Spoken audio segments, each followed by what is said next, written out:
బతుకు ఆడు ఆటలో మరణమంటే ఏమిటి?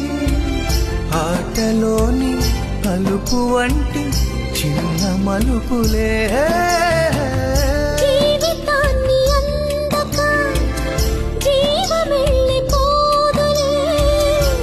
ఆరిపోని అణిగిపోని చిరంజీవిలే, తల నిండుగా శీసులే, ఇక నిండుగా ఆశలే, యముని పాశమే బిగుసుకున్నను.